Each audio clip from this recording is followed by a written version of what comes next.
Check 1 2 1 2. What's up, everybody? DJ Divine Justice here, aka DJ Manila Ice. I want to talk to you today about the Tascam Model 12 mixer interface recorder controller and the classic Boss RC505 loop station. So you will see that our friend the loop station says USB storage idling, and that's because I have plugged in USB into the computer, which has it come up as its own drive, which is dope. So I knew that I wanted to edit the 11th beat that I made. So I can go in, highlight all of what is in 11, because you'll see there's like 10 and there's 5, and that's because it is a 5-channel looper. So it makes 5 loops of wave files, and then it plays it back, and then you got the ability to do effects and controls. But as far as just a looper, as what it does, it on its USB storage, which you can access, is that it just keeps 5 wave files. So you can see here I have those 5 highlighted. Drag them over. Yappity yap, don't talk back. So I drag them over to Ableton, and by default it puts them in the same line, but you press Command and then it puts them all separate. And so I've already done that step. Boom, those are the 5 different files. Now I've already added some sends there, so I'm going to the reverb and the delay. But just so you can hear what it sounds like, let's get back over Cha.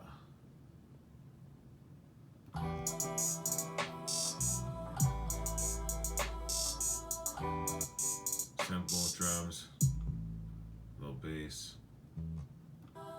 That sample is just a simple loop, and then 2 different guitar parts.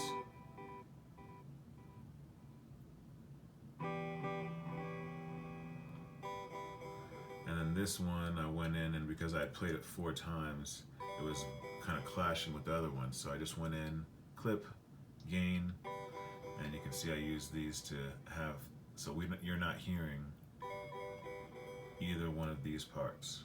And so that then when everything plays together, see this guitar part plays, then this plays, so it's not conflicted. So the main thing is that right now I have the Model 12 as a sound card. So I'm using channels 1 and 2 as the stereo out. So over here, got master out. That's kind of like the normal way you can do it, because then I can use any of these other channels and it will pick them up as different inputs as sound cards, and I can record the audio. The other way that you can send this audio out, if you want to actually use all of the EQs and the compression to master, would to be think of these as mono outs. And what I mean by mono is that you can see that 7, 8, and 9, 10 are considered stereo outputs. So that's why I technically am using 1 and 2. You can hear it gets quiet, and if I mute both of them, then they're both gone. And that's because they even say to mute them and then pan them left and right. You know, different people can do different things that way. As far as using this to then master, to either send back, or you can record what you're mastering to the SD card, you want to switch the way that this is being routed, and it'll be the same thing no matter what DAW you're using. So instead of just going to the master, you want to be able to go straight to your mono outputs. In Ableton, it looks like going to your configure, or just your preferences, audio, same place. Output configuration, you want to make sure that your mono outputs are selected, depending on how many tracks you're going to use. Then go back down to OK, close this out, and instead of sending these tracks, audio 2 to the master out, you're going to send them to external. And you want to turn down your volume because it usually gets a little louder. So external, they'll all be external. You can technically highlight this, but I'm doing this with one hand because I just want to get this video and then get back to it. So you can see they're all on 1, 2. But what I want this to be is down to 1, 2. You remember we're using mono outs. 3. If you don't see see those individual numbers, you got to go back and make sure you have the mono out selected in the preferences. 1, 2, 3, 4, 5, and now you can see all the sounds going away. So now it's broken up, and the inputs are irrelevant because these are talking about analog inputs. But you do want to make sure that you have PC selected on all of these because it's the PC, personal computer connection. And I would leave low cut off of all of them. And then technically you can really mix your song. You've got 1 knob compression, which is really amazing for anybody who hasn't gotten their hands on it, 4 band EQ per channel.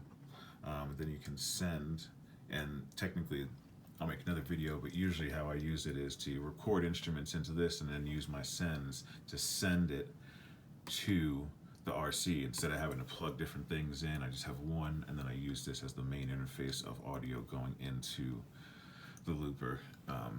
And so now those 5 tracks are separated into the drums, bass, sample, first guitar part,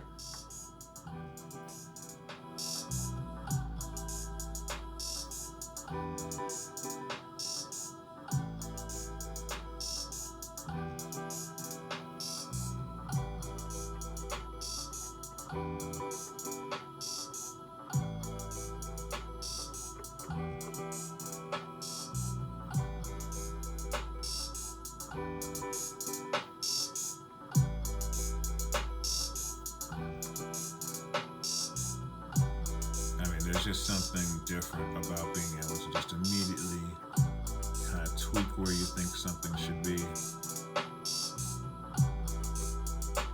And then you can have like, my bass doesn't need to conflict with the actual kick of the drums. Got a drums kick. I got my sample.